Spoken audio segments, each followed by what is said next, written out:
내 사건을 어느 사무실에 맡겨야 제대로 된 법률 서비스를 받을 수 있을까? 안녕하세요. 스페로 스페라, 숨을 쉬는 한 희망은 있습니다. 여러분의 희망의 등대직이 법원 회생이어 주신 회생파산 전문법무사 최혁환입니다. 실직과 사업 실패, 그리고 주식, 도박, 비트코인, 빚이 늘어나는 이유는 여러 가지가 있겠죠. 그래서 결국에 이제 개인회생 제도를 알아보신 분들이 많은데요. 이분들이 가장 힘든 게 뭘까요? 그렇죠. 내 사건을 어느 사무실에 맡겨야 제대로 된 법률 서비스를 받을 수 있을까? 먼저 이제 개인회생을 하시려는 분들 중 법무사와 변호사 중 어디에서 개인회생을 진행할지 고민을 하시는 경우가 정말 많은데요. 실제 개인회생 실무상 변호사, 법무사가 업무를 진행하는 데 있어서 차이는 크게 없거든요.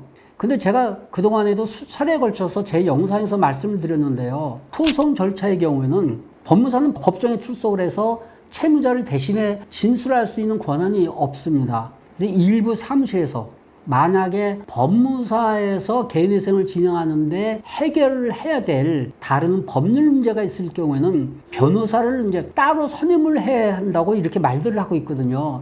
그런데 잘 생각을 해보세요. 개인회생을 진행을 하는데 해결을 해야 될 다른 법률 문제가 있을 경우에는 변호사 사무실에서 개인회생을 진행을 한다고 하더라도 별도의 소송에 대한 변호사 선임을 따로 해야 됩니다. 법무사 사무실에 개인회생을 진행을 해도 별도의 소송에 대한 변호사 선임을 따로 해야 될 거고요. 변호사 사무실에서 개인회생을 진행한다고 하더라도 별도의 소송에 대한 사건, 이거 그냥 해주지 않아요. 별도로 또 변호사 선임을 해야 됩니다. 법무사 사무실에서 개인회생을 진행을 하든 변호사 사무실에서 개인회생을 진행을 하든 간에 차이는 별로 없다고 생각하시면 됩니다.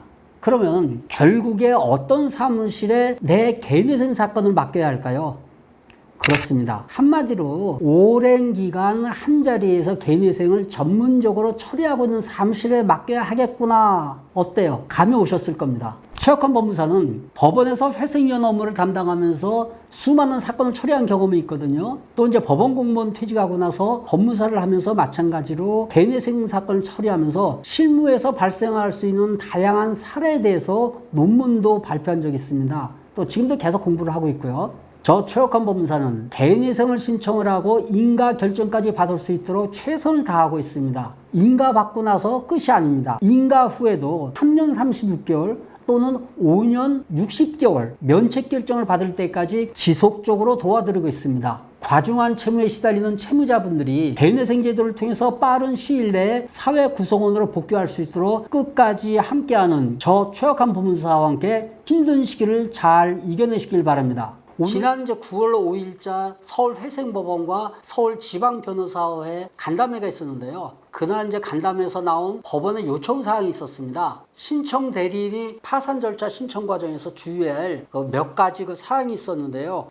이 개인회생이라든지 개인 파산을 고민하는 분들은 가급적 오늘 제가 영상에서 말씀드리는 이 내용을 잘 이렇게 알아두셨다가 이러한 대리인 사무실은 피하기를 권해드리겠습니다. 신청 대리인이 의뢰에 있는 채무자에게 적절하지 않는 자문을 제공하는 경우가 있다고 하는데요. 그러나 이게 채무자에게 불리한 영향을 미칠 수 있으니까 각별한 주의가 필요하다고 합니다. 첫 번째, 신청 대리인 사무실에 사무장 주소지를 무상거지로 기재해서 신청서를 제출하는 경우가 있다고 합니다. 이 요즘 서울회생법원하고 다른 지방법원하고 간에 약간의 실무가 차이가 있는 경우가 있거든요. 옛날에는 이걸 관할 잠탈이라고 하는데요. 관할이 서울회생법원에 없음에도 불구하고 이거를 만드느라고 대리인 사무실 사무장 주소지를 무상거지로 기재해가지고 신청서를 제출하는 경우가 있다고 합니다. 이거 진짜 있을 수 없는 건데요. 막가자는 얘기죠.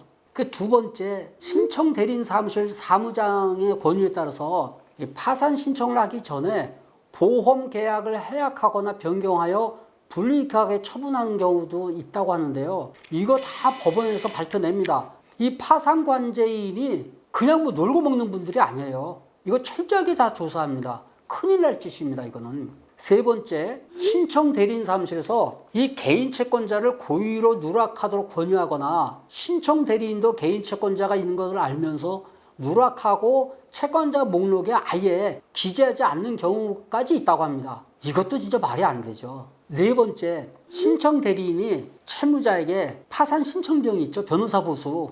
이거는 이제 신용카드로 과다하게 결제하게 하는 경우가 있다고 합니다. 뭐 한 가지 사례로 채무자가 신용카드를 이용해 가지고 590만 원을 파산 신청 비용으로 지출한 사례가 있었다고 하거든요. 신청 대리인이 부인 대상 행위나 면책 불허가 사유 발생에 이게 적극적으로 관여하는 케이스입니다. 이게 남의 인생 완전히 대리인이 망쳐놓는 경우거든요. 그리고 채무자가 파산 신청 시에 신청 대리인 사무실에서 알선해준 대부업체로부터 신청 대리인 수임료를 대출받아가지고 대부업체에서 직접 신청 대리인 사무실로 이체를 하고 채무자가 이후에 대출 구문을 이제 변제하는 경우도 있다고 하는데요. 이게 일전에 한 몇 년 됐죠. 검찰에서 대부업체라든지 캐피탈하고 연계가 돼가지고 법무비용, 개인회생이라든지 개인 파산에 들어가는 이 비용을 대리인 사무실들이 대출을 받아가지고 이 알선까지 다 해줬거든요. 그래서 이 형사 문제가 아주 크게 됐었던 경우가 있었는데, 사실 이런 경우는 원칙적으로 파산 선고 전에 발생한 채무이니까 마땅히 채권자 목록에 기재를 하고 있는데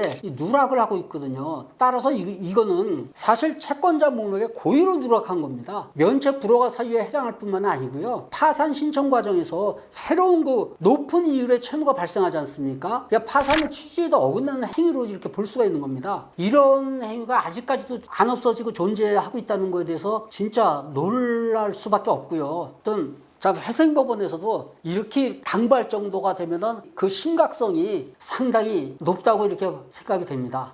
다시 한번 정리를 하자면요. 부적절한 행위를 저지르고 있는 대리인 사무실, 자칫 신용불량으로 힘들어하는 의뢰인인 채무자의 삶을 오히려 힘들고 어렵게 이렇게 망칠 수가 있습니다. 대리인 사무실 선택을 하실 때 막 대규모 사무실에서 요즘 그 인터넷을 비롯한 광고 매체에 엄청난 광고를 하는 사무실 있지 않습니까? 물론 그런 사무실 중에서도 원칙을 지키면서 잘 처리하고 있는 사무실도 있는데요. 잘 알지 못하지 않습니까? 밖에서는. 그래서 가급적이면 이러한 사무실은 피하시는 것이 좋습니다. 경험이 풍부한 법원 회생위원 출신 회생파산 전문 법무사 최옥환이었습니다. 여러분의 고민을 함께 해결해 드리겠습니다. 오늘 최옥환 법무사의 회생TV는 여기에서 마무리하겠습니다. 다음번에도 더 재미있고 유익한 컨텐츠로 찾아뵐 테니까요. 오늘 제 영상이 좋으셨다면 구독과 좋아요 많이 눌러주시고 응원의 댓글 부탁드립니다. 다음 영상에서 뵙겠습니다. 안녕히 계세요.